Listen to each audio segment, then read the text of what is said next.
So things have been moving right along here this winter on the Black Hills and Eastern layout construction-wise, and I wanted to give you an update, quick like, on what's been happening here.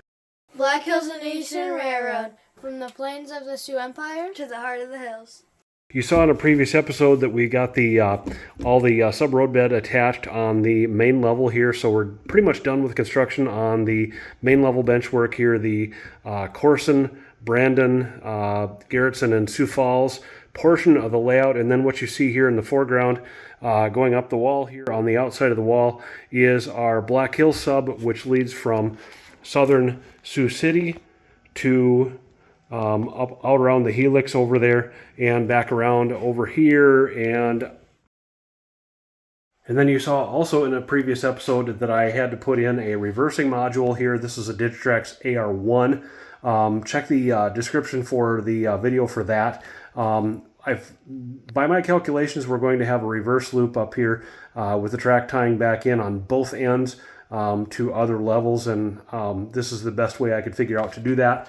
What I did here is I showed this on the video, I quadruple gapped the reversing section, and then the reversing section is this piece of track, and I'll probably extend it a little ways longer, maybe another 3 feet or so here before we get through the wall. So right here we'll have a Y switch. One leg of the Y will come out here, and on the other side of the wall here we'll have Edgemont, South Dakota.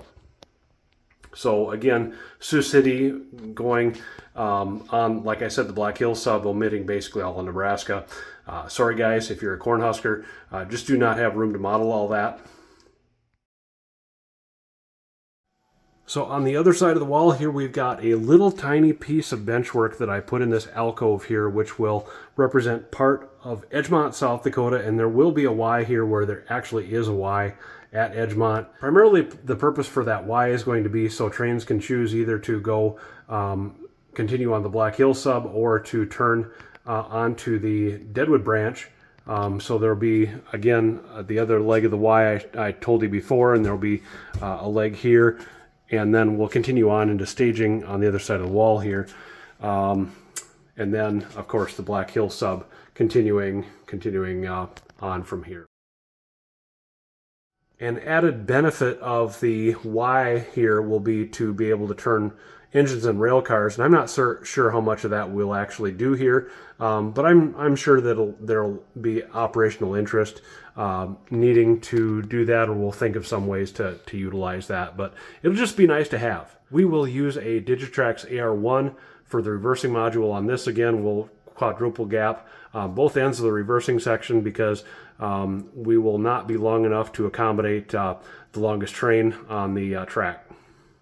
So here's that little piece of benchwork in full. Below it is basically Del Rapids unfinished benchwork there. I don't have any flat work or any subroadbed installed, and then below that is our Digitrax system. So Edgemont is not the only spot where we've got top level or high line benchwork in. I have added a balloon track around the top of the Helix here, and that's purpose is going to be primarily to turn passenger trains in both directions, both on the Whitewood sub, the Whitewood Hill here, which is the Helix for DM&E and C&W operations, and also to turn a possible passenger train that we're going to have on the High Line. I'm not sure about that yet, but that will also add operational interest here. And this looks like this has got a little bit of a slope to it, but it's as close to level as I could possibly get it. So we don't have really any grade on the balloon track itself. We come off of the main line here in downtown Deadwood, right here, and again, I don't have any track laid, but we'll have a couple of switches here, and then we will have the track that continues down Whitewood Hill, the Helix here, and the track that continues around the balloon track for turning trains. And again, that'll require an AR-1 auto reverser from Digitrax. So I thought I'd show you how I did this balloon track here. I said that I attached it to the top of the Helix, and basically what I'm using is these, what is that, a 3.5 by 3.5 L bracket, and then attaching a little piece of 1x2 to the top of that with these washer head screws, and then attaching a little riser, just like you would off of open grid benchwork for the subroadbed itself. So this worked out pretty well, and I was able to get the track here, or the subroadbed, mostly level. We'll see how this works out once we get track laid on it, but I'm sure it's gonna end up working out just fine. So obviously here's where we'll continue Deadwood branch benchwork. We will need a bunch more here, and I am looking forward to some engineering challenges getting that benchwork to stick here on these outside walls.